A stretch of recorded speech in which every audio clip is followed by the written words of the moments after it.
less stress, more time, more money.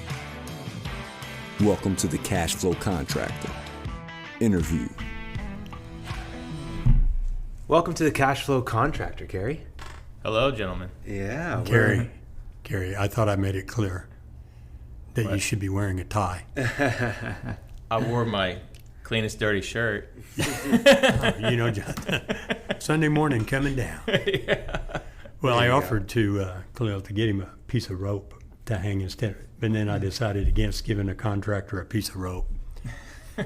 Might not be a good idea, especially if they put it around their neck. Right? Yeah. You better keep the rope away from. Oh, so you're saying there's a lot of stress, and they may want to use the rope for something that would do them Most harm. contractors don't have stress, but Cary does. You can tell, and people will be able to tell that pretty quickly. He's stressed out kind of guy. That's not nice.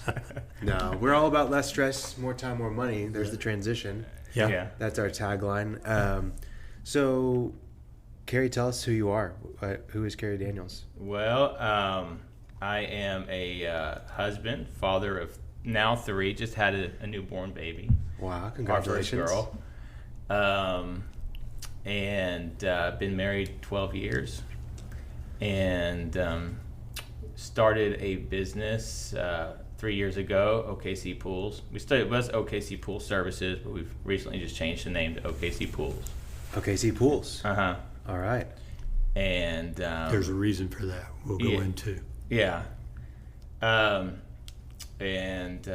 What'd you do before that? I mean, you're about 70 years old, aren't you? Yeah. I mean, judging by looking. Well, Man, with you're all really the going hard stress, on him, Martin. I'm actually 20, but with all the stress now, I look 70. So what'd you do before you decided to? Well, I was working at Hobby. You can say Hobby Lobby. Hobby Lobby. Didn't know if I could say who I was working for, but yeah, I was working there. Like a distribution center? Yeah, working at a distribution center. I was trying to work my way up there, up the corporate ladder. All right. And I was just noticing that a lot of people that had been there a long time weren't making very much more money than what I was making. And I started thinking about what I could do to try to earn some extra money and to advance myself. And so I started looking around on the internet trying to come up with some ideas for a business to start. And when I was younger, I cleaned pools as a teenager. And I remember that I had made some pretty good money doing that. And so one thing led to another, doing research, and finally started OKC Pool Services at the time, and was just cleaning pools. And did you do anything between pools and was it straight into pools? Hobby Lobby to Pools. Hobby Lobby to Pools? Yeah. Well, no, I was doing pools on the side while I was working there at Hobby Lobby. Oh, so okay, that's what I was about to say. Usually it's not cold turkey; it's on the side. Yeah, type I thing. started on the side, and really at the time when I first started, I didn't really know that much about pools because I had to go back and remember everything I had learned before. How old are you now? Martin said 70, but what Oh, no, I'm 42 now. 42. So when you were a teenager, so like 20 something years beforehand. Yeah. Okay. Yeah, and I started.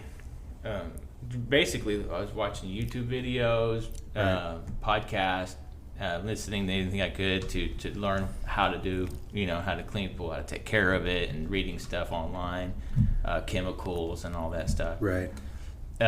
So I went out, I got my first few customers and started maintaining their pools. And one thing led to another. A business started picking up, and I got, long story short, just got to where I couldn't handle doing a business on the side and a full-time job. So I had to figure out, what do I want to do? Do I want to stop this new thing that I was real passionate about to do my full-time job, or quit my full-time job and dive into this and say a prayer and jump into it? Yeah. So very cool. That's what happened. So I ended up quitting Hobby Lobby and went into doing this full-time. That was 3 years?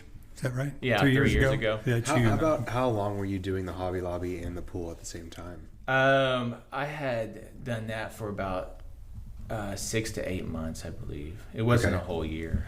And because I know there's people that are listening to this that are in that job and doing contracting on the side right now. Mm-hmm.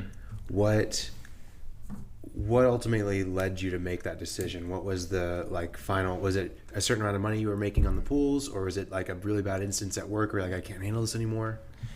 Well, it all came down to what it all came. Well, I had gotten to a point to where I was really overstressed because I couldn't keep up with it, and it came down to making the decision whether I have the potential here. One's a bigger risk, but I have a greater potential. Mm-hmm. One is safer, but I know what my future is going to be if I stay. And it's the future that I could get. It would be safe, but it's not what I wanted. Mm-hmm. So, and I was rationalizing this at the time, and I said, You know what? I'm going to take the risk. I'm going to jump and just see what happens. And so how old were you when you were taking the risk? I was 30. Gosh, I was 39. Right, so only 3 years ago. Yeah. So you had kids at the time. Married. Married. What was your wife saying during that time? Well, my wife, because I was in real estate too several years ago. Before that, so I was going to wonder if you'd hit real estate here. I knew about that. Yeah, so I had already drug her through this before, and then it didn't work out, and I had to go back. Right. So that was about 6 or 7 years ago or so. Okay. So. But you know what? For someone, she's like, look, I know you can do really well at it. If you think that this is something that's going to benefit us and benefit the family, go ahead and jump and do it. So she was real supportive, even though I had told her before, yeah, we're gonna make it, and then it didn't happen. But this time it did.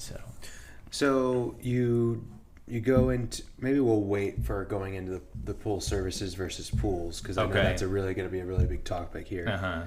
Tell us a little bit more about your wife. I know that there's a crazy story there, and how you met her and how you pursued her, I think, is probably the bigger story. So yeah, tell us a little bit about that. Martin loves his stories. I do love this story. I want to preface it by saying it's the power of having a vision, and it really is. So go ahead. Well, she was, at the time, so my wife's from Mexico. So when I had first met her, she didn't speak any English. I didn't speak any Spanish. How did you meet her? She's brother of some people you work with? I was friends with her brother. Me and her brother worked together, and then she started working at the same place I was working at. She came in there. She came to work. We were working at a restaurant. And she came in there always washing dishes, but she couldn't. She was beautiful, but she couldn't speak any English. Beautiful. Yeah, she still is beautiful.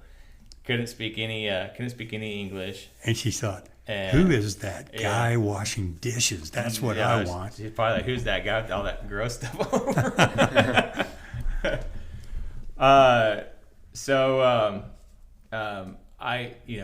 always wanted to learn Spanish, so. I went out, I bought some CDs and started learning some Spanish, and then I would go up there and I would surprise her with, hey, I know how to say this, or I know how to say that. So I'd speak some Spanish to her, and she'd get a kick out of it, and it sparked some stuff there, and I learned Spanish, and she learned English, and now we're a Spanglish family. So. Yeah. 12 years and 3 kids. 12 years, right? 3 kids later, yeah. So do the kids speak both English and Spanish? Yeah. And what's predominantly used at home, Spanish or English?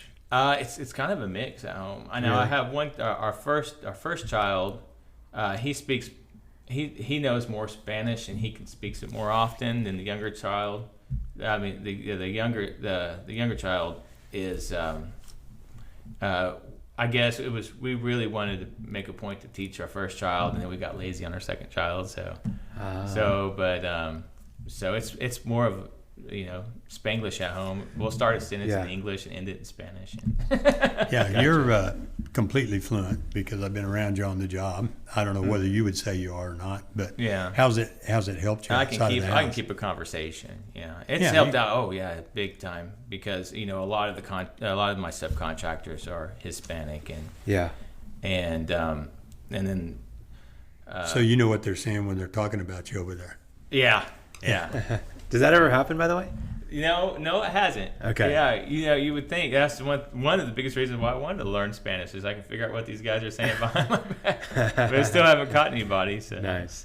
Last question on this? What are family reunions like, or where you're getting together with her family? Like, I can only imagine, being the only one that is, white. Yeah. What is that like? At first, when we first got together, it was different. Yeah. It seemed different, but now when we go over to her brother's house and I know everybody. They all know me, and so it's cool. Yeah, we are all family. Well, it's a good thing that people can't see you because you're not wearing a tie, but I have to tell people that you look like he's from freaking Norway, right? Yeah. So I'm pretty white. Yeah. Hey, it's just dawning on me too, but I'm hearing some things from other contractors too that's kind of that you start learning about what it is you want to do. You want to get started. You don't really realize. There's been some other podcasts where that's a common theme. Yeah. Didn't really realize, didn't necessarily intend to actually do it. They had good support from their wives. Mm-hmm. People have started working and had to go back to their old job. That's come up several times. Mm-hmm. And then go back out and try again. And the other one that's showing up all the time is bilingual. This is going English to Spanish. And what we've heard a number of times. Spanish to English? Yeah, is people that came to the States and to learn English as a tool. So as a guy who's monolingual, I'm really envious of that. I think it's awesome. Yeah, well, I would advise anybody who's going to get into contracting, learn Spanish. It helps out so much, and it seems like it's hard, but once you get started and you start talking with people around you, it really does start to come more natural. And I mean that's what's. I speak other languages, and I didn't learn by going to school. Yeah. I learned because it was in a household that spoke other languages. Mm-hmm. Because if I wanted to know my cousins and be able to speak with them, I had to learn Arabic or French, whatever it was. So I think that's the best thing. I'm sure there's contractors out there that have that Spanglish a little bit because they're on the job site so much, and because they give it an effort, they've learned some Spanish along the way. Yeah. And you didn't go to school for it. I mean, you said you got CDs, but I'm sure the real learning came when you just started diving into conversation. Yeah. And it's very similar with contracting. Like, you could have gone to school and learned all the stuff that you're learning right now as a contractor. Mm-hmm. But the reality is you just have to dive in and learn as you go. Yeah. That's the experience. Best school is of the hard best. Knocks, right? Is the best education. Yeah, it really is. Well, sometimes it's a little expensive, huh? It's you know what? It is expensive, but it's a lot cheaper than university sometimes. Yeah. It didn't come out with $300,000 student loan debt. Yeah. Well, tell us about OKC Pool Services. So you've left Hobby Lobby and you're full time in this. What was your plan at the time? What was your product offering? What were you charging, if you don't mind? I was asking who were you targeting, all those kinds of things. Okay. Well, even kind of above that, because I know you had one, but what was your vision for the company? It was to get away from your job. Yeah. Well, you had a number in mind, because. Yeah, my vision for. The vision for the company is kind of gone through it's kind of molded. Evolved. But at the time when I started, my vision for the company was, first of all, to have a company that looked legit, that was legit. Had the website going. We had good marketing. We had good. We had a good customer service, and it was more primarily geared towards services, and being able to help a larger amount of people. Now, as as it's evolved, and we're kind of gearing more towards pool construction, new construction. That's changed. It's changed that we're trying to focus more on fewer people but bigger jobs. So, but when you did start it doing the services, you wanted to replace your income, I know, but you also had a number. Well, my goal to reach is $1 million a year. Of what? Of revenue. Revenue. Okay. Yeah. And I'm wanting you to make $1 million net profit. And yeah. Seems a little out there, maybe. No, that's definitely not out there, and I think I can do it. So. Of course you can. Yeah. Well, so tell us, give us the rundown on what your plan was. We know your vision, $1 million in revenue. How are you going to do that? What was the idea with OKC Pool Services? Well, I'm sorry. What were your services when you began? Yeah, you're doing cleanings? Yeah, it was pool maintenance, pool cleanings. That was what I started with, and then it molded into doing some more services, repairs, things like that. Right, liners. Yeah, liners came later. Oh, okay. Liners came last year was when we really hit with liners. Okay. We've been doing a lot of liners. Gotcha. So on a cleaning, give us an idea, when you started, what were you charging, if you don't mind me asking? Well, on the cleanings, I was charging. Well, we started out. It was bad. That's okay. That's the whole reason why I asked. That's the whole point. we were charging way under what we should. Like how much? We were charging $125 a month. Okay. For cleanings. To go 4 weeks. I mean, 4 trips. 4 trips a week. 4 trips a week. Oh, so basically, 4 trips a month. A month. Oh, sorry, yeah. a Once month. a I'm week. sorry. Right. Once a week. So that's basically $30 a trip. A little bit more. Yeah, it was about $28 worth of fuel. Yeah. by the time I got chemicals. done, by the time I got done, I was about negative $10 on each trip. Yeah. Well, let's stick on this just a little bit, because why were you $150 or $125? Whatever. What'd you say? $150? $125. $125. Why? Well, Yeah, okay. how did you come up with that? Well, in my mind, No, This is perfect. This is what we want. in my mind, I am doing numbers.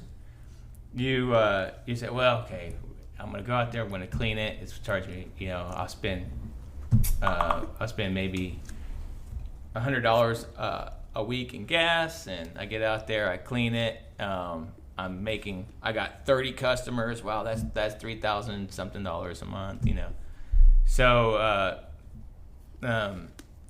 that was. It looked like serious bank. It looked like right? serious Yeah. bank. And And at Hobby Lobby, yeah. When you got your paycheck, that was after taxes. That was all that stuff, right? There were the expenses were just the home expenses. Yeah. You didn't realize. And $3,000 was wow. That was beating that. So, Yeah. There you go. Yeah. so, but I quickly found out that wasn't working. So And I'm sure that you quickly figured that out multiple times. It wasn't like you fixed your pricing. How many times have you changed your pricing? We've probably, before I met Martin, I probably had it 2 or 3 times. I had to fix my pricing, and then when I met Martin,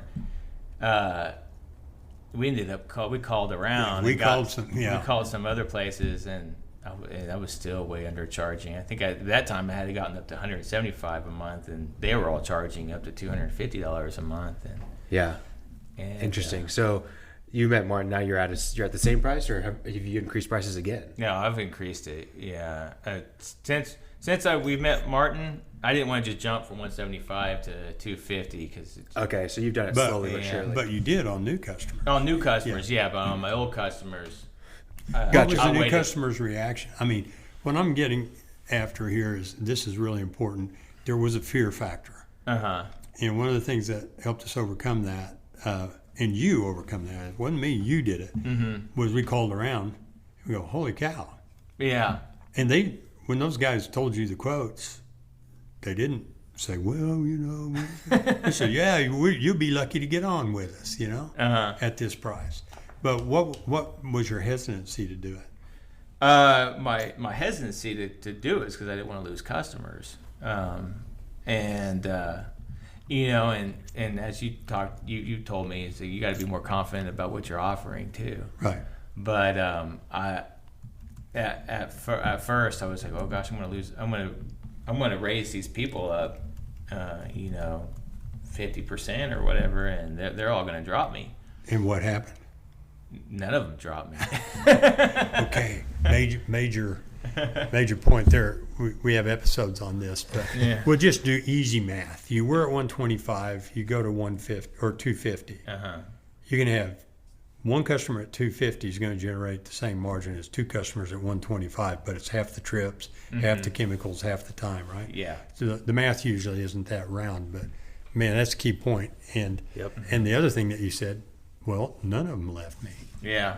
So not putting it on you, but in general, me included in my past life, is pricing a lot of times is our own head trash, and we're scared of it. And more often than not, when people do change their prices, they just make more money. Yeah. And I think that's what it is. I think it's pretty much head trash. That's especially after we get into these higher bids, when I'm bidding these higher numbers for the pools. I really went through a lot of that, and you were pretty consistent on saying, no, that's what it is, that's the number, that's what you have to make, ask for it, and then. But I think head trash, there's a level of head trash, but you have to understand where it comes from too, because it's not like, whenever you were charging $125, you thought that was a really good price that you were charging, not only for the customer, but for you. And it's also just a lack of knowledge and experience, right? Yeah. And what I think is more important is, yes, there was some head trash, but there was also a willingness to change whenever you did have the knowledge from your coaching with Martin, right? And I think that's part of it, is that you have to be willing to learn, have to be willing to try new things. And that's the head, if you have that kind of head trash where you're like, no, I can't do it, it's not possible, that's when it's really bad. Right. Yeah. But your head trash was more so a lack of knowledge, I would say, more than probably head trash in my opinion. But it wasn't having the knowledge of what the market was actually. Yeah, and what was realistic for you to actually charge to be able to have a profitable business. So that's not the only thing, right? We have pricing was an issue, but how did you find your first customers? My first customers, I found, I went online, what's it called? Home Advisor. Okay. I went on Home Advisor and started paying for some leads. Yeah, I started paying for some leads. How did that work? Was it good? It worked really well. What were you paying for a lead? We paid around $15 per lead. Oh, okay. Yeah. Well, I say that, but then again, I think they send them out to 3 people, so I might get 1 out of 3, so it was $45 per lead. Gotcha. And what was your conversion rate? Was it 1 in every 3 you would get? Yeah, I would say 1 out of 3, between 1 and 2 out of 3 I would get. That you went to visit. Yeah, and I went to go visit. There at first, of course, I was getting them all because I was charging. Yeah, you had to be a little suspicious. I got 100% conversion. That was your marketing strategy. Yeah. I'm going to say a really low price. After month 3, we bump up the price to $250. Yeah. Well, that might not be so bad. Yeah. That's great. Okay, so you're using Home Advisor. Were all of your customers coming solely from Home Advisor? At first, yeah. And then what was the next thing? How did you get other customers? The next thing we started doing was I started posting some of our work, like before and after pictures and things like that on Facebook. And then you can go up to Facebook and, what's it called? Boost the post. Sure. Of course, I think you have to have a page to do that. You can't do that on a regular account. Right. So I had my Facebook page made up, and I would go take pictures of before and afters, and I would boost them, and then you can actually go on there where you can gear it towards messages where people will send you a message. And I started getting a lot of messages. Okay, so that worked for you. Yeah. Good. That started people. What were you saying? Questions. 50% discount, $125. Yeah. For a cleaning. No, I just. No, by then you were kind of. Well, no, you started before you went up too. Yeah. I'd go on there and I'd boost them, and people would say, "Hey, I got a pool. I need to get my pool cleaned," or I I saw your ad. How much do you charge and things like that? And Right. Can you come out and give me a quote? Things like that. And I think especially in Oklahoma, I think there's a lot more demand for guys like me than because it is seasonal. So Right. so a lot of people. There's not a lot of pool guys, I think, here in Oklahoma that. Yeah. So I think there's a big demand for us. So what was like the breaking point for you? Like you're charging this much, you're getting customers from pay-per-lead service with Home Advisor, and then some advertisements on Facebook where you're getting messages. At what point were you like, I gotta find help, or like, how did you meet Martin essentially? I had money coming in. Yeah. I had money going out. I can guess where this is going. Yeah. Okay. And my bank account's empty, and I'm like, what am I doing wrong? Yeah. I'm in my mind, I'm making all this money, but it's not showing up in my bank account. I think we've heard that exact phrase before. What is it called, Martin? They say, I make money, so why don't I have any? Book plug. Yeah, Martin's got a book that literally that is the subtitle of the book, Yeah. The Profit Problem. So you were having the profit problem. I was having a very big profit problem. Okay. Yeah. But we didn't even know. Yeah. And why didn't you know? Well, I mean, I didn't know because back then I didn't have any books or anything like that. So Yeah. I had no idea. It was all in my head, basically, or on pads of paper. We've heard those exact words too. Paper and in your head.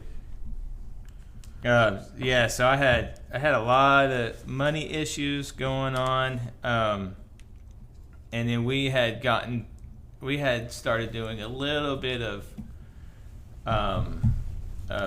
renovation jobs, but Like a remodel of a pool? remodeling, yeah. Okay.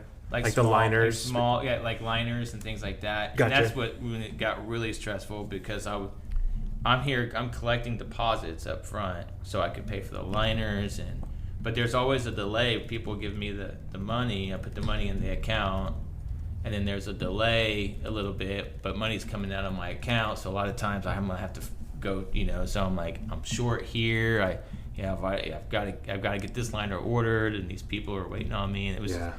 And I'm like, what's happening? I didn't know what was going on with I was smart enough to know that I didn't know what I was doing. I did put it that way. There we go. That's good. That's good self-awareness. So what did you do? So Martin is a coach of of a friend that I have that I grew up with. So you reached out to a friend. I reached out to a friend, and I said, hey, you're working with a coach, aren't you? A business coach. And I asked him, how's that going? And has it been helpful? And he said, yeah, you need to call him up. He's great. He's plenty of resources. He'll help you get things figured out. So he said, you know what? I'll tell you what. I'll call him and I'll have him call you. I was like, okay, great. So about 5 seconds later, the phone rings and Mark's on the phone. I must not have been very busy. You must not have been busy that day. I wasn't playing hard to get. Yeah, I want to jump back just a little bit. I mean, I like where we're going here, but when you started out, you were doing service work, you were doing it underpriced, you were doing most of it yourself, maybe actually all of it yourself. Yeah. We jumped over it a little bit, but you brought some guys in to help. You started doing bidding and doing refurbishing jobs or remodel jobs.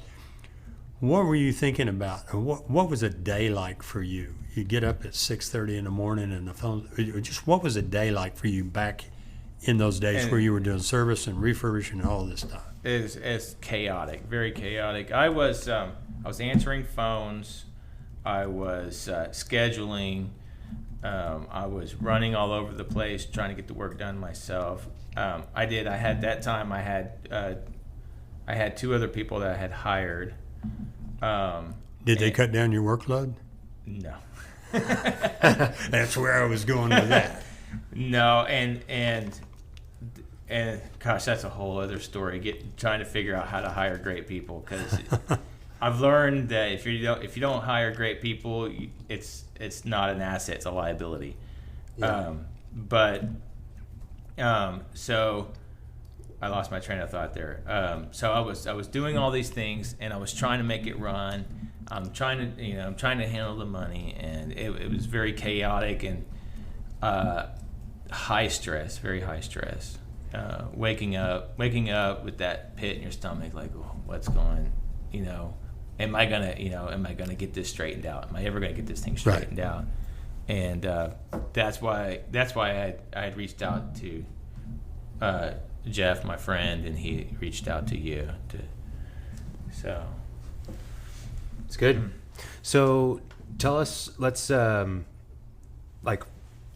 big problem number one, is it the profit problem that you talked to Martin about? I mean, it sounded like there's a lot more. Well, yeah, it was just not knowing how to run a business, basically. So what were your biggest things? I know that he does this thing called a whiffle, what I feel like expressing. Give us, what was your whiffle? What did you feel like expressing whenever you first walked into Martin's office? Oh. Well, when I first came into Martin's office, I think at that point I was like, you know what? I'm just gonna stop everything, and I'm just gonna slow it down, make it smaller, and I'll just do it myself, which was not my vision. Right. That's not my vision, but my vision was to grow this thing a lot larger. Mm-hmm.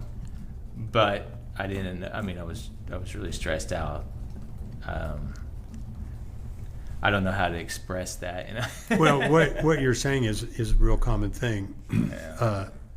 Many, if not most, or if not all, contractors start out as a solopreneur, one person, maybe a partner or something, and then you get so busy and you hire help. That's why I asked that question. You hire employees to help you, and instead of making your life easier, they make it harder. Yeah. And I'll ask you why that is here in just a minute, but they make it harder. And I have some texts on my phone of people that say, I've had it. I'm going back to just me and the truck. Yeah. And we refer to that several instances as the push through. I think surely we've talked about it, because there is that place where you don't have management help. You've just got employee help. And if you don't have really good employees, they create more problems. Yeah. You need to direct them and tell them what to do and train them and give them equipment, and then they go mess up, and you got to go fix it, and then they can't be there tomorrow because whatever, got the flu or got whatever. And so you have more problems, and you have to push all the way through that to the other side where you're making enough money that you can get management help rather than just people. So what were some of the issues you had with people early on?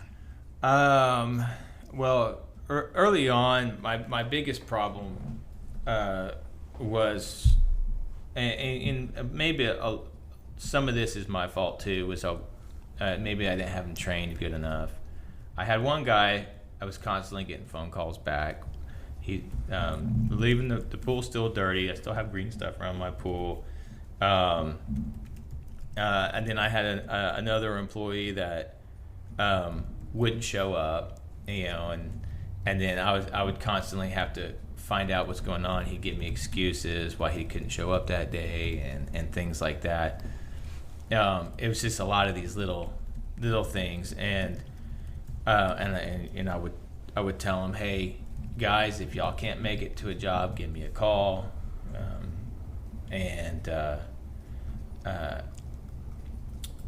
just a lot of this little things, like not being there on time, not showing up, and then I would have to go fix it. I'd have to go talk to the customer. So I felt like I was constantly being the person that was the customer service person, right, trying to make things right after my employees went and messed them up. Right. So eventually I ended up getting rid of them, of course, because you can't run a business with bad, so those little things like that. Those are the issues I was having with the employees. Yeah, just overwhelming. Yeah, and I think a big part of it was like, it's my business. I'm gonna treat my employees different, and maybe sometimes an employee will treat your customers because it's not their baby. It's just a job to them. And I felt like I wanted to give a better presentation of my company and a better, so any little thing at the beginning, any little thing they had, a customer had a problem with, I was there to try to make it right. And that just took a lot of time and energy. So where are you with service employees right now? Well, this gets into why we've changed our name. We were OKC Pool Services. Yeah. Now we're OKC Pools. What had happened was we had started getting into renovation jobs, doing pool renovations, and we then we eventually got into building new pools. How did that happen? What was your first new pool? My first new pool was a pool here in Norman, and it was a pool here in Norman. It was a small pool, and we were able to. So for a friend, was it? How did you meet this person that is like, hey, you do service and renovation, build me a pool?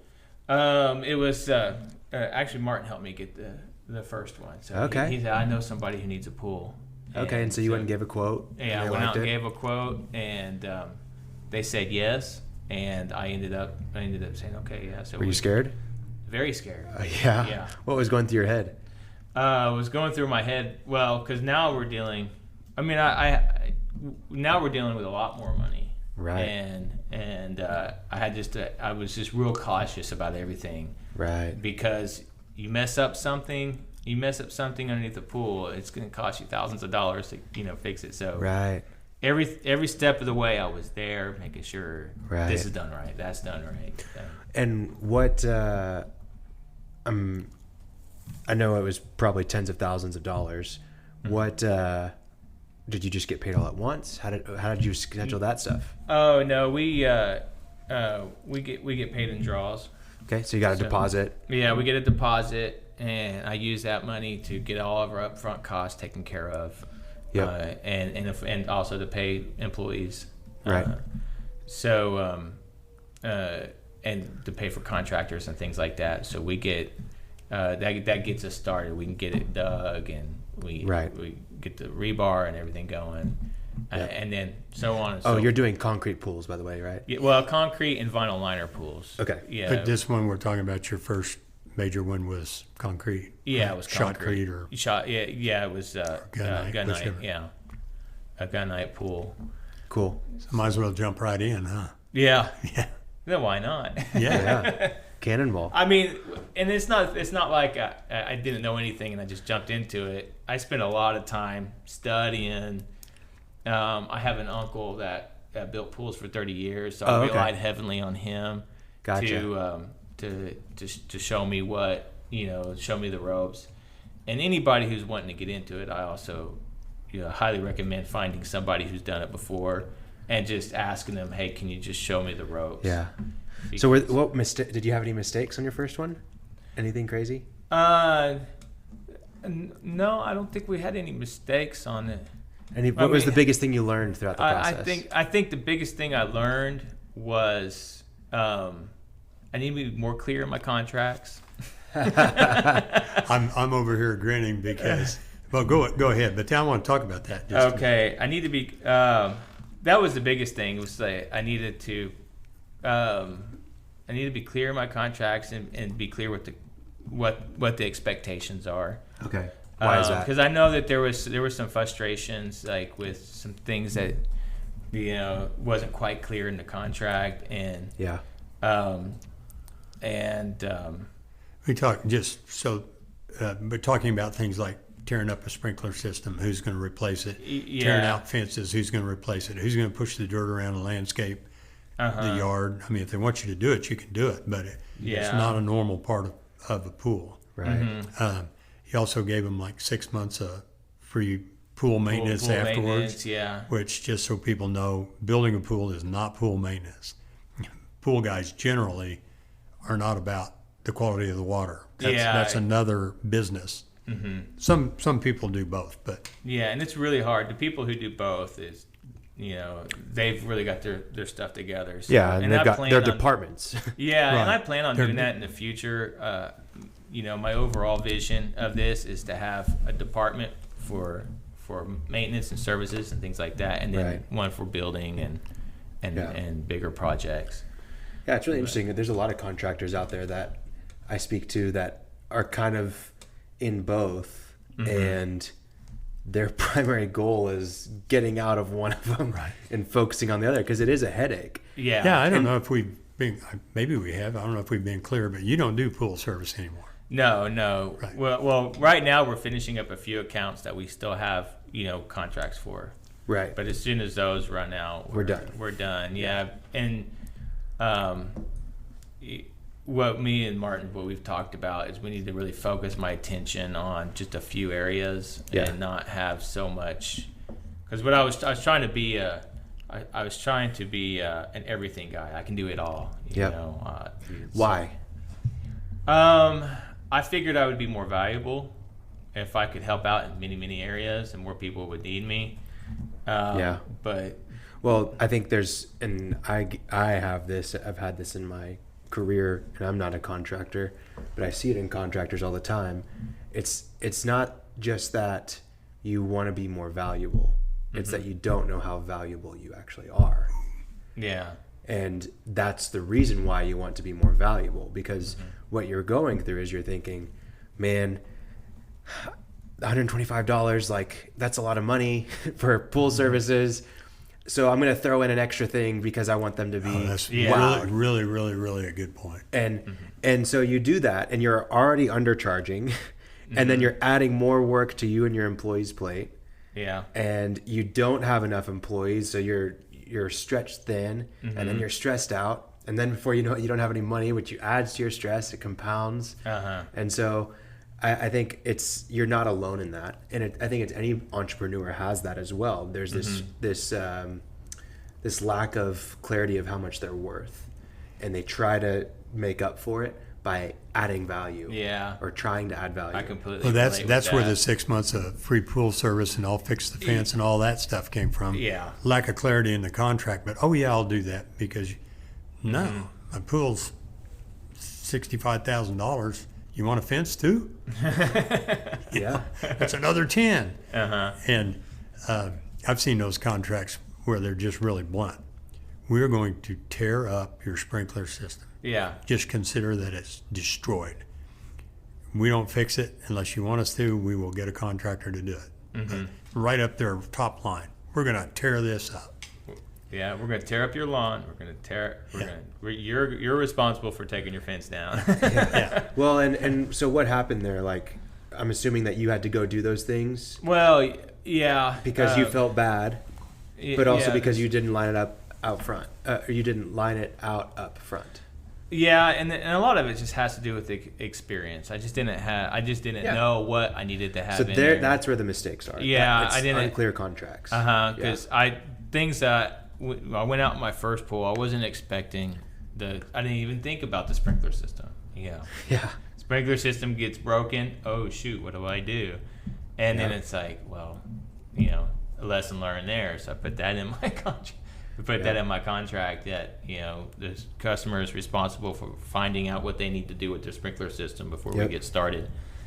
Same thing with, and this is not necessarily with new pools, but we had done a renovation job, and the concrete cracked after it was poured because it was several weeks later, but it had gotten a crack in it or something, and it's a small crack. But they wanted us to rip the whole thing out because of a crack that was in the concrete. I didn't have anything in my contract about it. Well, darn, what am I going to do there? So did you end up ripping it out? We ended up ripping out just a section of that, and now we're going to redo it because I don't have anything but now it's in my contract. Hey, we're not responsible for the concrete cracking after the fact because of weather and things like that. Right. So there was a lot of places I left myself vulnerable which is just another reason why you should have a good attorney. Yeah. Yes. Right up front, and it will cost you a little bit, but can you imagine had you not put this in your contract now, all the issues that it would cause later on? Yeah. Oh yeah. Can you imagine if you got sued because you didn't do it? And I would say that would be the most important thing that someone should do is get their contract. Find if you have to find an attorney or find a good contract. Think about all the situations that could happen. make sure it's all in there because especially when you're doing big jobs like this, you're tearing up someone's yard, you're tearing out. So it's very very, very serious. You get that stuff taken care of. Yeah, I'd say your contract's grown by at least a paragraph per pool. It's slowing down now. It's slowing but it's down. like, never thought about it. And I've been blessed. Natural gas pipeline going through there. I've been blessed that I've had some really good clients who've been patient with me, and that's helped me to. Yeah. It's really that's a good point. Why are they patient with you? Why are they patient with me? I don't know. Why? Well, you're having been able to observe. Yeah, they're good people, but you're responding. You show up. Oh, yeah. You start ghosting them on the phone calls and find out how patient they are. Yeah. So, I mean, you've been responsive to them. You haven't tried to walk away from problems. You've tried to resolve them. Exactly. Call them back, communicate. Yeah. Which builds your reputation. Even some of the people, I think, who you've had problem have referred you. Mm-hmm. I've had several people recommend us to other companies to other customers. And even people that it's like, man, we had a lot of problems there, and they gave us a good review. Yeah, a review. Well, that's a good lesson. It's not that's about another, the problems that you create. It's about how you handle all the problems that are going to happen inevitably. Yeah. All the things that you can't control. Or you can control if you know about them, but you didn't know about them. So and problems will arise. They always do. Absolutely. So we talked about your big change, right? You figured out that maintenance wasn't the right fit. What else did you work on? You said you didn't have books. How did we get that sorted out? Is it sorted out? Yeah. Well, the books, Martin, right? I came in. I think I had started using because I had a. You had QuickBooks. Well, I had QuickBooks, but the only reason why I had QuickBooks because I had a friend that used you, the friend that recommended me, and he was using QuickBooks. He said, "Man, you got to get QuickBooks." Okay, well, I got QuickBooks, so I had QuickBooks. Is it that easy? Just get QuickBooks? Yeah. Just create an account? Yeah, I just went in, created the account, connected my bank account, but I wasn't keeping you my weren't, books. Yeah, you weren't keeping the books. You had them. I had them. Keeping them, yeah. I think I even had my income way up here, and I was like, I don't know what's going on. You know? $2.5 million in the bank, according to my books. Yeah. Not according to my app, but the books. Yeah. And then so I came in. That was number one. We got to get the books right. So we started. We hired we hired someone to start. Before you do that, did you understand the import? Martin tells we got to get your books right. Yeah. What were your thoughts? Are you just like, oh yeah, you're right, we got to do that, or are you like, why? Well, I knew I had a money problem. And I knew I needed clarity because everything was very chaotic and unclear. I just didn't know how important books were. Yeah. You know what I mean? So I was like, man, I know I got a money issue. I don't know where all the money is going, but I didn't know the books was the answer. I thought, I knew that I needed to be writing down some things, Well, on a piece of paper. I think the other thing to realize, I think for a lot of people, books is still a very mythical or just abstract thing for them. Or taxes. And I think, can you be a little bit? It's not that books solved your problem, right? Yeah. Books just highlighted the problems, right? Mm-hmm. Yeah. So what were the problems? And we've already touched on some of them already. But I wasn't charging enough. Okay. My expenses were too high. Yeah. I was a lot of my I was miscategorizing things. And why does that matter? That matters because some things like a loan on a car, and some things like that. Some things was showing that I was making more money and I wasn't. Right. Yeah. So, and I think that's what people need to realize. It's not if you think that books are an abstract thing, working on them is an abstract thing. Yeah. And if you don't take care of it and then get really actually the statements that you can read and understand, it just allows you to see, okay, this is what I need to work on this week, or this is what I need to work on this month or this year. It allows you to set better goals, right? Martin, I'll let you talk about it. You have to know how the score is kept. You have to know what the score is, and if you don't like it, you have to know what to do about it. Okay. So have to know what the score is and how it's kept. That might be a little abstract, but when we started talking about bidding and margins and what it takes to break even, that's when you get the confidence to say, I'm not doing it that cheap. I'm either going to go broke, like all at once, or I'm going to get my price. But I'm not going to bleed to death over the next 5 years and go broke owing a bunch of money. Yeah. And books give you that information.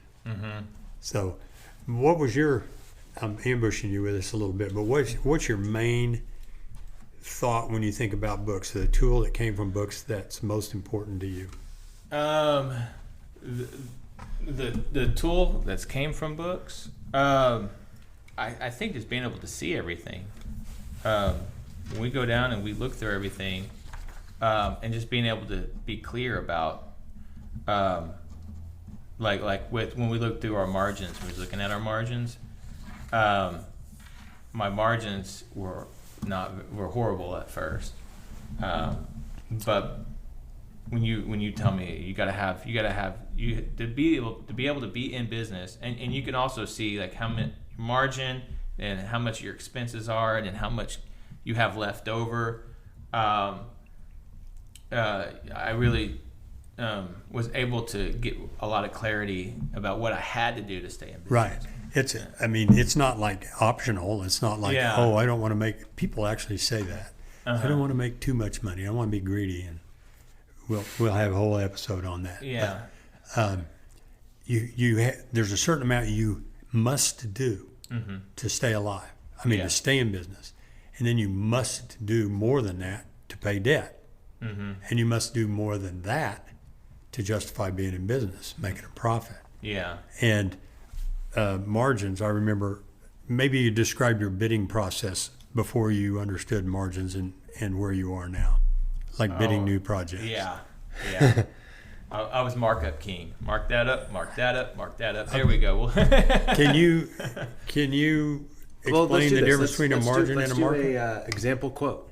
An example. So, like, I need something, and then let's be old Cary. Old Cary. Okay. Okay. And what's the service I'd be coming to you for? So, say you needed to get your concrete down around your pool, and you needed, so you need new plaster and new tile. All right. So that's all I need. So what are you going to quote me? Let's go through the entire process. Make it round numbers, so we can do the math. Okay, so say it's going to cost me $5,000 or something. It cost you $5,000. Well, let's go back. So what are your costs in that situation? What are my costs? Yeah, so my we're doing the concrete. Well, let's use a different example. Let's use a liner pool. Okay, so I need to replace my liner. You need to replace your liner. Okay, so what are your costs? So my cost is going to be around $1,200 for the liner. Okay, $1,200 for the liner. Let's use 1,000. Yeah. So I don't have to keep up with the math. Okay, $1,000 for the liner. Okay. Say you need some work done, so it's going to be a little bit of to the bottom. So it's going to maybe 5 bags of Vermiculite, which is going to cost me about $20 a bag. So $100. $100. So what are you doing with that? I'm curious. It's smoothing out the bottom, any holes or anything like that need to be fixed. I have about face plates and eye jets and things like that. I need to. That's going to run me, I don't know, about $100 to make it even. $100 for things like that. And then I think that's about it. Oh, and then a guy to be there with me to help me. So $100 for labor. Okay. And how long is this going to take you? So you're at $1,300. We're going to call it $1,500 for the math. Okay, so it's going to take me a day. If you wouldn't have messed this up, we would have been at $1,500. You realize that, right? Yeah. It was $1,200. I was trying to get it to come out to $1,000. Okay. So matter of fact, let's leave it at $1,500. Stop because altering it. It's going to get to $2,000 here in a second. No. Well, let's just use 1,000. Okay. Because I want to make it so people don't have to see it; they can just see it in their mind's eye. Okay. Your cost. My cost is $1,000. That's stuff you're going to have to pay because of that job that you wouldn't have to pay if you didn't do that job. That's what's that called? It's cost of goods sold or variable costs. Okay. Okay. So if you were going to mark that up 40%. Well, No, I don't. wouldn't. This is my old me. Martin. Okay, old This you. is old Cary, not current Martin. My old But we just want to keep it at old 1,000. Cary is Okay. like, what is good to make for a day? About $800,000. That'd be good. So I'll do it for $2,000.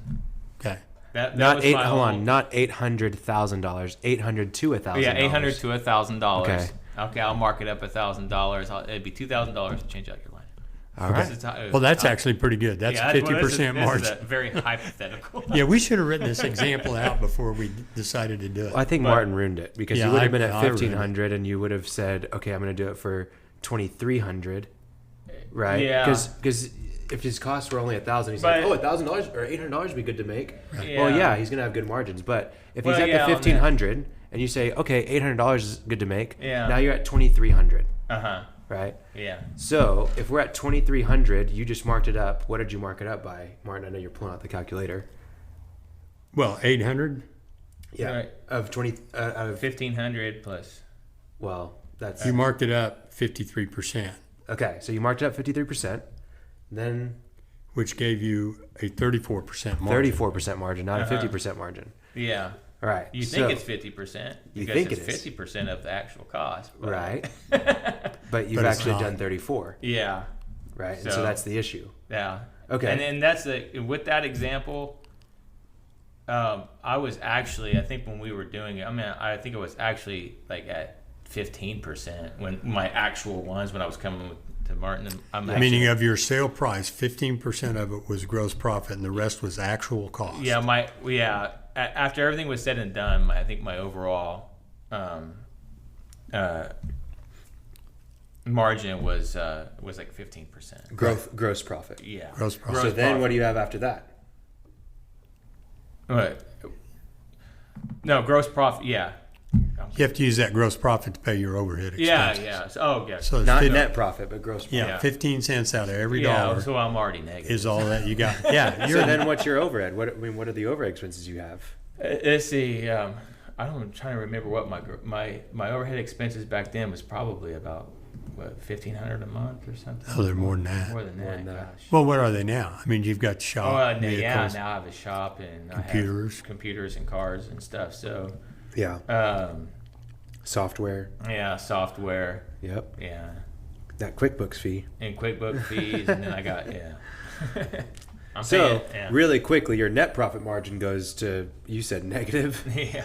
I mean, Well, that's let's right. just to clarify something real quickly because we did. I mean, hopefully it was kind of fun, Yeah. but talk about margins and markup, okay? Mm-hmm.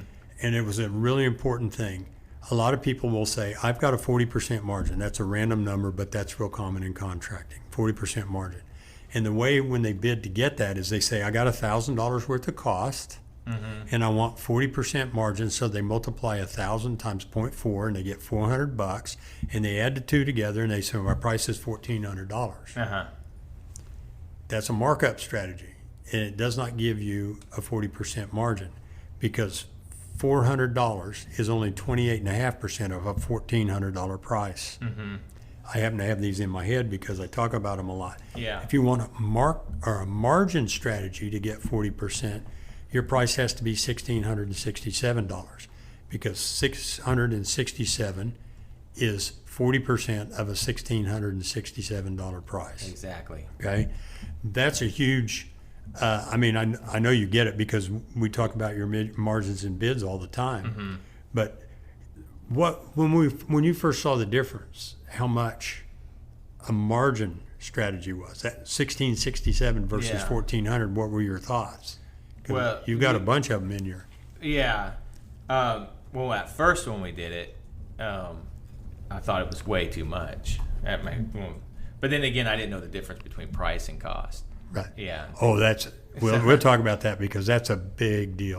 So we were taking the actual 40% of what I thought I would mark some things up, and I would add in some of the labor that really I shouldn't be adding, like with the pressure test. You know, how much do you charge for pressure test? I charge $250, And it's like, how much is your actual cost? And at that time it was $250, isn't it?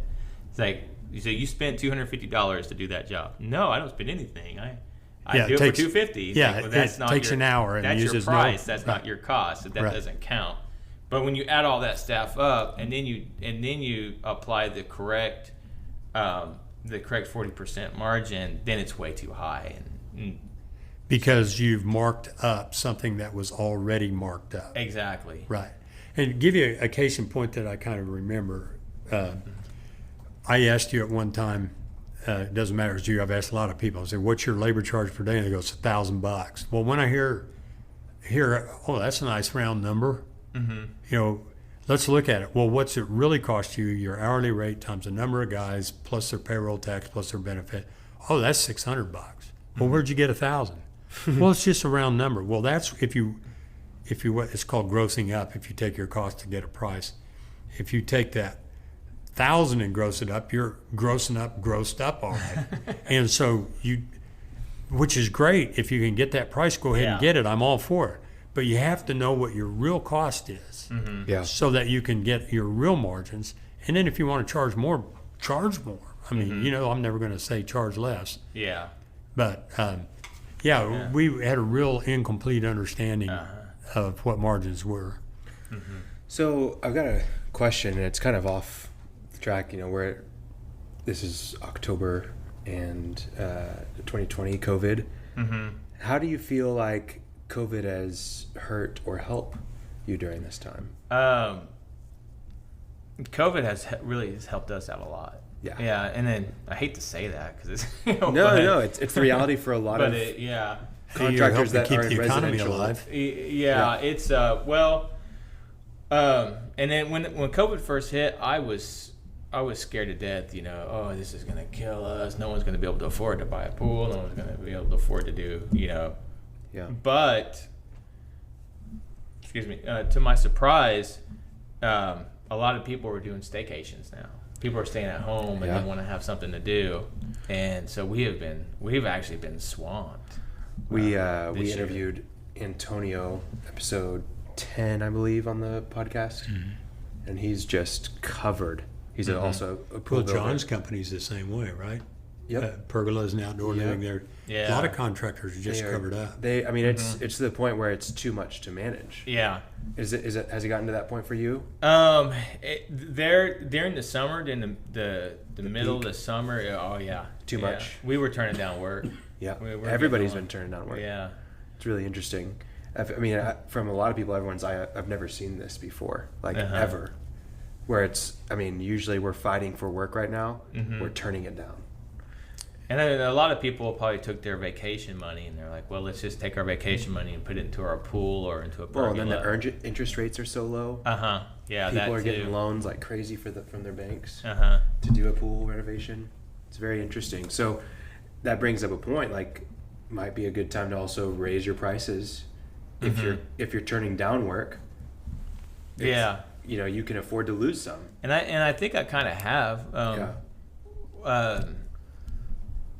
Because we've done a few estimates, and I've done my estimate up, and Mark says, well, shoot, just add another 1,000 to it. Seriously? Yeah, why not? If someone's willing to pay it. Well, people are willing to pay. We're seeing people with some of our clients that are booked up. They're literally charging expedited fees because they're so backed up. They're I've thought about doing that. Hey, too. You want it sooner? Yeah, we can do it, but it's almost like overnight shipping. Yeah, we can get it to you sooner. Are you going to pay for it? Yeah, we can put you ahead of the line. Yep. We did have a lot of issues though with getting things like liners in on time because they had shut down. Materials and supplies, yeah. Yeah, they had a lot shut of people down. are having that too. Yeah, they shut down the factory, I think, for a whole month, and then they brought it back at half capacity or something. So we were getting our liners 6 weeks when it usually only takes us 2 weeks. Yeah. So there was a pool kit we had ordered that actually took 2 months to get to us, which wow. Yeah, which thank God our client was, she's like, yeah, I understand, we're having a lot of problems with COVID this year, and yeah. So well, going back to books, how do you keep them now? How do you use them? Well, now that you're using them to use your margins? I've come to the realization that I'm not a bookkeeper. Thank you. I'm not a bookkeeper. What would you recommend other contractors in that regard? Well, if you're not a bookkeeper, hire someone who is. Even though it's a bigger expense, it's a necessity. Your books are a necessity. If you don't have, and you've told me this before, if you don't have correct books, you're not a legit business. Well, I kind of really believe that, but somebody on LinkedIn had a great quote. I don't know who it was. It said, if your books are a mess, so is everything else. Yeah. And that's a little harsh. I think some people can do good work without books, but you don't know what's going on. You don't know what the score is. You don't know if you're winning or losing. You don't know what to do about it. Mm-hmm. We talk about that a lot. When your margins need to go up, what is it? Is your labor's too high, or your materials too high, or your price is too low? But when you have that clarity, you learn some actual things that you can work on to change things. Mm-hmm. Without books, like you've said, and like I've felt, we've all felt, some days you feel really good about stuff just because it's nice. Mm-hmm. And other days things might actually be going better, but you feel bad about it because it's a rainy, foggy day and Letitia's mad at you. Yeah. Right? So you have to have some objective information to judge how you're doing. And then have the guts to change it if it's not right. And sometimes there's some hard choices to be made there. But what I ended up doing was we ended up going with a lady here in town who does my books, and she does a great job, and she lets me know what's going on. And do you want to shout her out or no? Her name is Lori Yearwood. Okay, with Zeal Accounting. With Zeal Accounting, yeah. Okay. Yeah, and so she's highly recommended. She's CPA. Yeah. CPA, yeah. But she doesn't do taxes. She doesn't do taxes. Right. She just is the cost accounting. Right. So that's good. Well, give us an idea of, we've talked about a lot of transformative stuff that's happened. Your books, your pricing, even your service offering, right? Your thinking as a business owner. Mm-hmm. But what does OKC Pools look like right now? COVID has really amplified your business. Yeah. Maybe never a better time than ever to start a pool company, right? Yeah. Yeah. So where are you guys at right now? Like, how many jobs are you running? How many employees? Right now, no, we start limiting our employees at the end of the year because we start getting slower into the slow season. So we have started slowing down here. And so right now I have 2 employees and several contractors that I'm working with. Okay. Right now we're working on building getting some clients established for the winter. Okay. So, so we have a good winter. Yep. And so we're running some promotions there, trying to get some clients set up. But right now we have about 4 jobs going on. What are your promotions? Our promotions are get started now. Yeah, it's not about being cheaper. No, it's not about. Although we're okay with adding 10% the price and taking 5 off. Yeah. But you've made that point don't run out there and give away money. You can sell. I mean, this is your point. You've told me you can sell. If you want to swim in June, don't be calling me on May 1st or April 1st or February 1st. Mm-hmm. Get in line now and we'll have that thing ready. And that should be incentive. Yeah. And that's the truth too, because come May, if you wait around till May to get me started, you're looking at the end of the summer before you get your pool done. Right. I have a feeling it's not going to be like. I have a feeling that people are going to have that realization by the time you get to May. Mm-hmm. You're scheduling for the next fall at least to get started. Yeah. I mean, that's what we're seeing with a lot of other contractors. Is it's so far out. Yeah. So you're in this spot. You got 2 employees, lots of contractors, running 4 different jobs right now. Uh-huh. What do you feel like is going really well? What are the best things that are happening for you that it's just clicking like it never has before? Right now is our processes. Our processes are really working. We never did get really into processes, but we had made a list of processes, and I've been implementing those, and it just seems like things are flowing more better. We know what to do when it comes to getting the customer. After we obtain the customer, the steps it takes to get all the way through completion, and all of that's moving really well. Good. Of course, we've got our contracts in place, so I feel better about it. I feel like we're offering a really good service too. We're charging the right amount, so I feel like we're in a really good spot, and from here on, we're going to just be building on top of that. Yeah. Let me ask you a question. What's that? 2 years ago, were you profitable? 2 years ago, it was not profitable. Are you profitable now? We are very profitable. And you know that with certainty because? Because I can see it on the books. Okay. But tell you what. Slam dunk. But I would have told you 2 years ago I was very profitable. No, actually, I knew you That's 2 all that years ago, matters. and what you said was there's a lot of money coming in, a lot going out, and I don't have any. But the book said I was profitable. Well, yeah, you put all the revenue in, none of the expense. No, anyway. Yeah. Well, good. Okay. So processes are running smooth. Yeah. Employees are operating better because of the processes. Yeah, the employees are working really well. They know exactly what to do. Yep. And training is better. Yeah. And especially when we start getting into the next season, when we start getting a lot of liner jobs back and start getting this, everybody knows what to do. And people that... It's wonderful. Yeah, I have people that come on during the summer and then they're off. I have a teacher that comes on because he's off work. Gotcha. During the summer. So you got extra help. Yeah, so whenever they come in, they already know. They know what to do. So really what I'm trying to get to is to get to the point where I've worked myself out. All I have to do is just focus on getting new business, and everybody else just knows how to take care of it. Martin, do you keep on dispatching these guys? Yes. I've been calling them on my phone here. Say, hey, we're almost wrapped up here, and there hadn't been an ambulance by.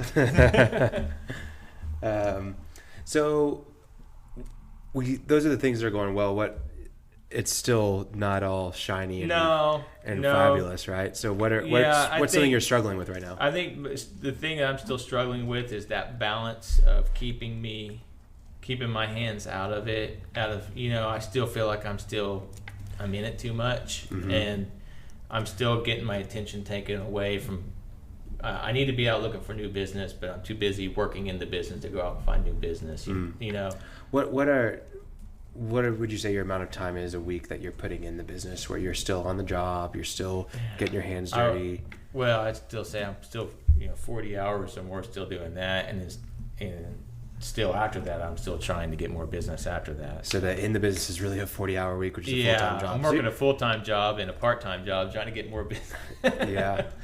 And that's the vicious sales cycle, because you don't have any work, so you have all the time in the world to sell. So then you go and you start selling, but then you get the work. Yeah. So then you've got to go do the work, and you have no time to sell. So by the time you're done with the work, you just have nothing left because you weren't selling. Yeah, exactly. And it just keeps going and going and going. That's I really relate with that. You're not the only one. A lot of people do. Okay. So what's another area that maybe it's your sales process that you want to improve? I don't know. What's something that's running okay, but you really do. Well, what's got your attention? The sales process could be a lot better. I want to really work on. Martin told me about a book called They Ask You Answer. Marcus Sheridan. Yeah, Marcus Sheridan. And I really want to get to a point where I want to build it up to where we're building up the marketing side, where we have people coming in, they're 75% ready to buy. Well, and Cary will get that done too. Oh yeah. Because you've made videos and content before, and it's worked well, right? You were posting your own Facebook ads, and you saw success. Yeah, I saw success there, and so I really want to build a website that's more geared towards teaching people how to use their equipment, how to do this, and the processes that goes through when building a pool, and so people build up a relationship with us before we ever meet in person. Yeah. And that's kind of I want to really work on that area of my business to I just think it would bring in a lot more business that way. Yeah. Also with sales, I definitely I don't think you can ever get I don't think you can ever be a perfect salesperson, but I think I need to work on my sales. Well, I think one thing Work on that sales. you already mentioned is if you work on your website and get people pre-sold, you are working on your sales. Yeah. Because you're not going out there to convince them. I don't want to say you're an order taker, but if they're already sold and you go out there, they're just confirming that you are what you said you were. And it's awful nice. Yeah. It's awful nice. Yeah, your sales doesn't start as a sales call or a sales conversation. It starts on the marketing side, and your marketing doesn't end as a handoff to sales. Okay, finish it. Yeah. You've got to continue that through the entire sales process. And honestly, good customer service is good marketing and good sales at the same time. Yeah. Because if you have good customer service, then you're going to be able to get referrals that does the prospecting for you. You're going to be able to get good quotes that go on your website. You're going to be able to get reviews, all these things. And so honestly, it's really marketing, sales, customer service are all almost in one. They're becoming more and more blended each and every single day. Every year, they're becoming more and more blended. And it's just sales alignment with marketing, right?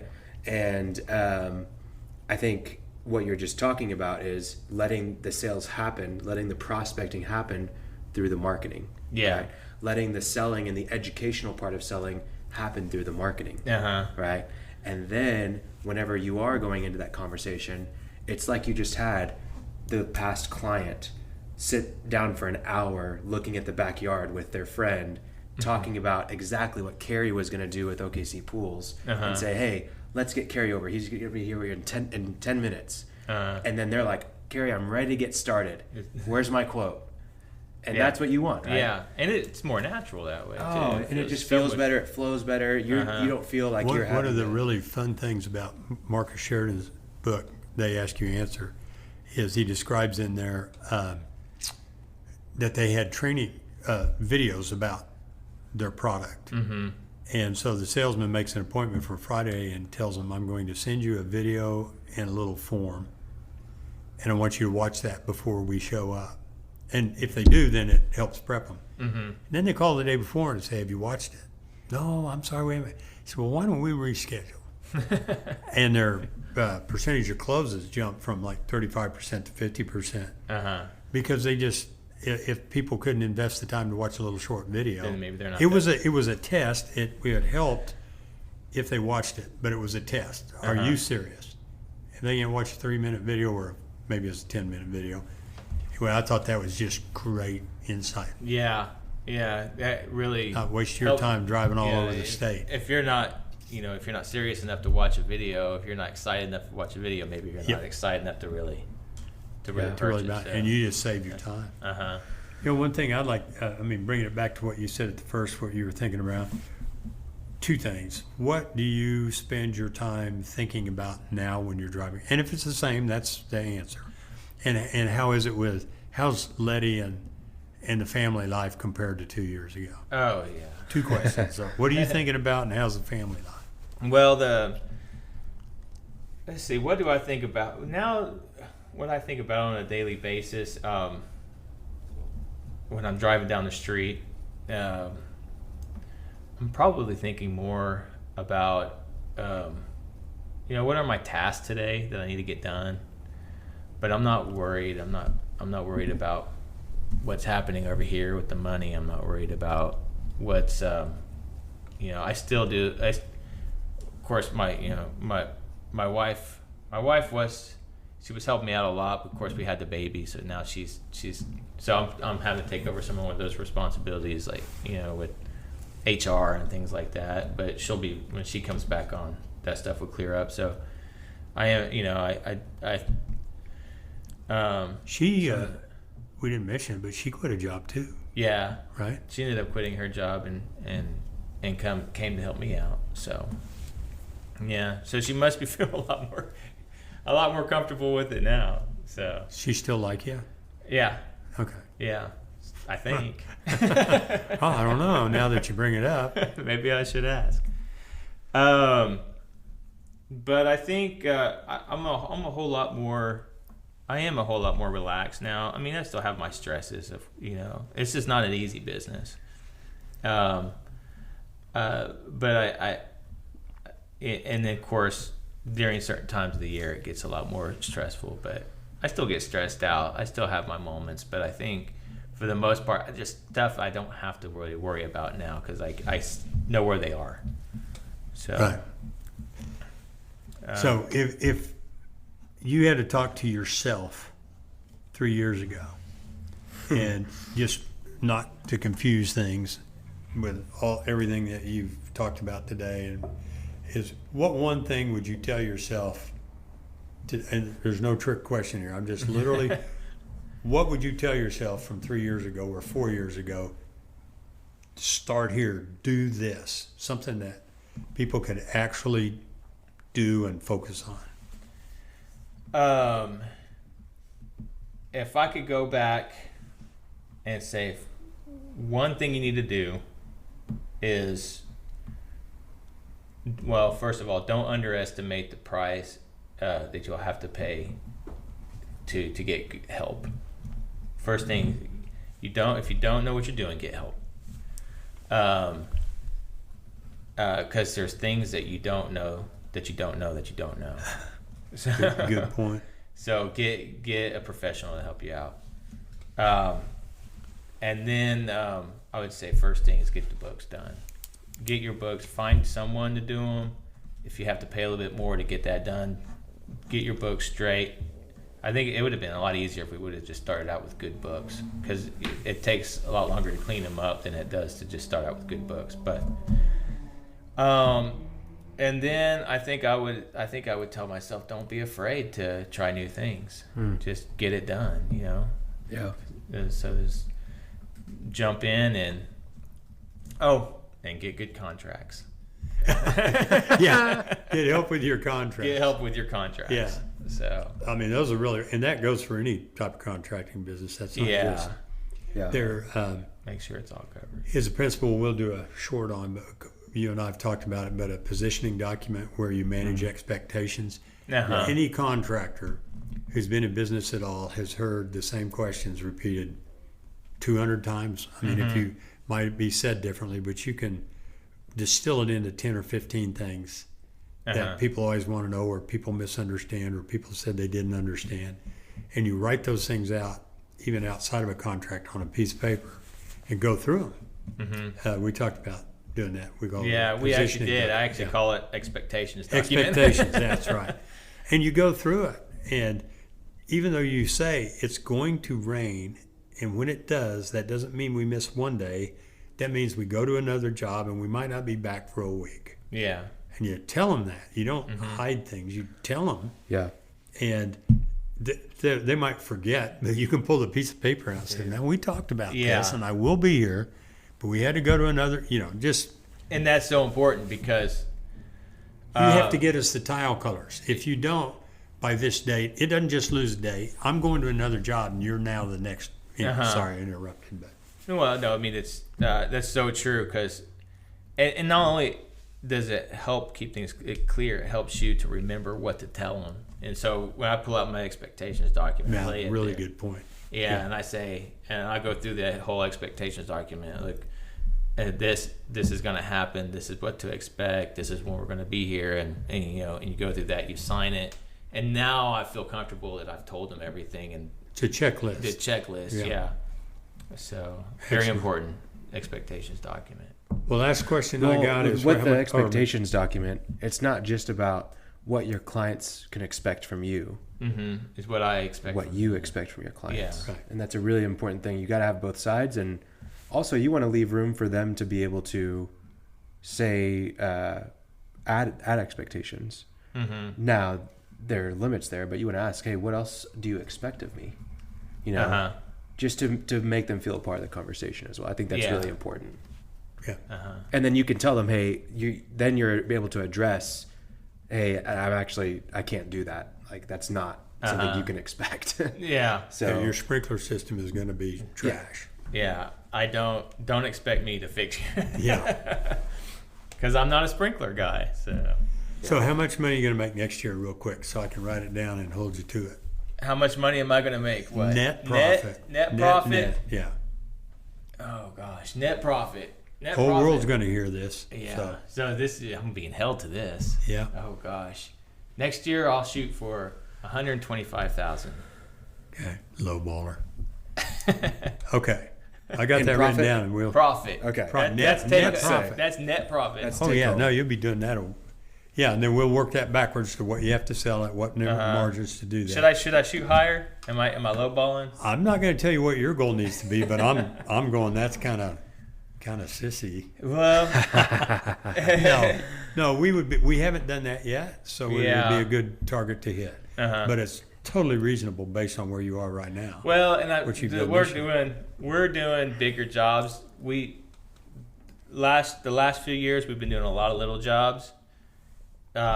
This year this next year coming up, I can probably blow that out of the water with the jobs that we're doing now. But we'll work on that going forward because we want that.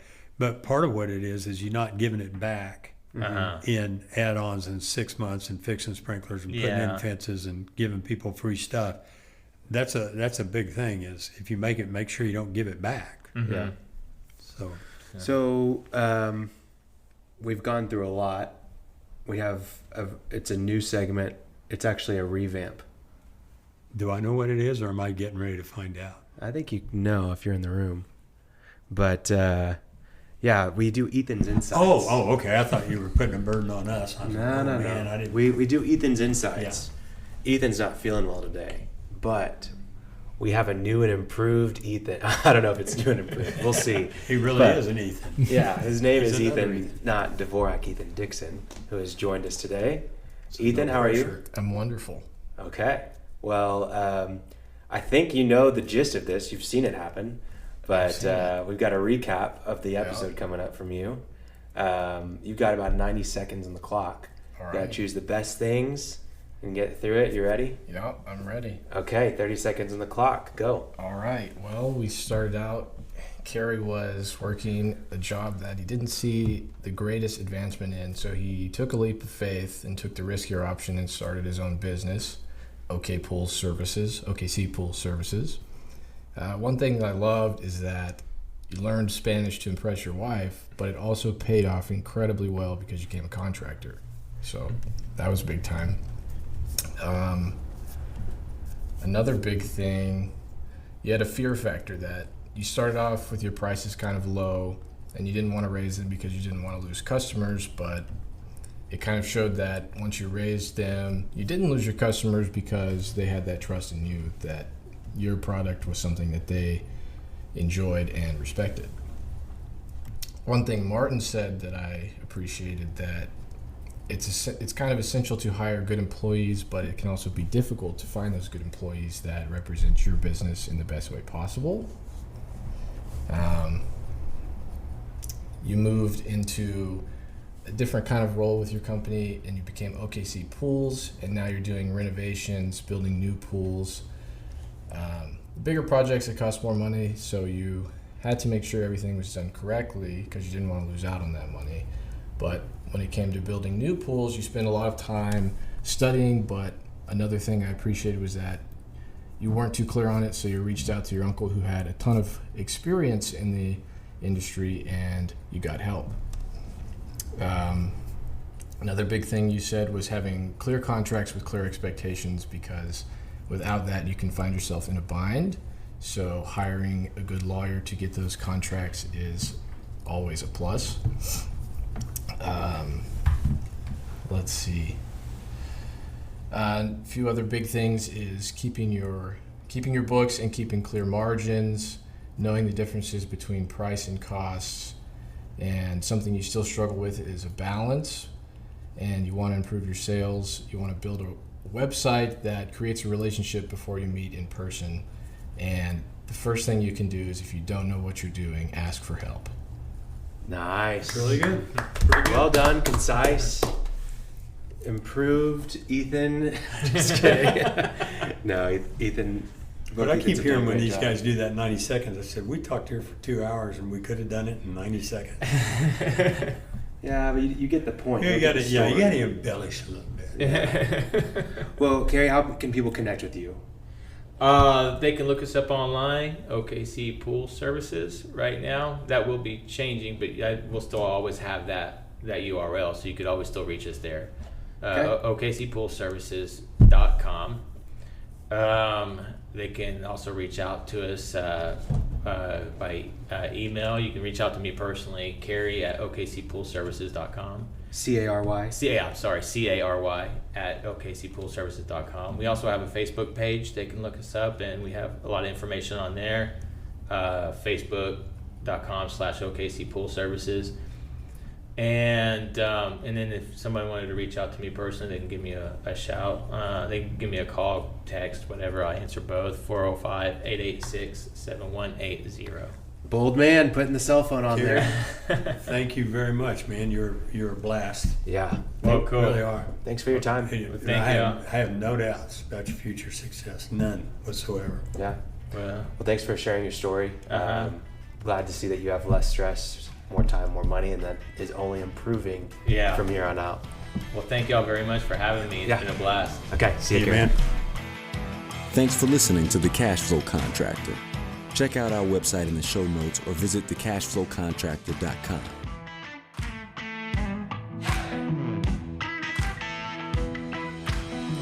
What's up, Cashflow Contractors? Khalil here. Thank you so much for getting to the end of this episode. It means the world to us that you're listening. I've got a favor to ask. So we are looking for contractors who would like to have a free consult with myself and with Martin for about 30 minutes to an hour. We'll basically just ask you questions about your business, about what it's like for you to work as a contractor, and then we will answer any of your questions specific to your business. Then we'll make that a live episode for other contractors to learn from, to engage with, and we think it's a great way for people to really see clear, specific answers to problems that contractors have. So if that interests you at all, we're not going to share any of your information. You don't even need to say your name on the episode, but I think we want to get some more of these episodes out there. And if you're willing to do that, we've got a link in the show notes that allows you to just submit a form for a consult. Then we'll schedule it with you and record it, and we'll put you live on the podcast. So if that interests you, please check it out in the show notes. If not, no worries. Or if you know someone else that you think would be interested in it, send it to them. That'd be great. But appreciate it. Thank you so much for joining us. And we hope that you're finding less stress, more time, and more money. Thanks.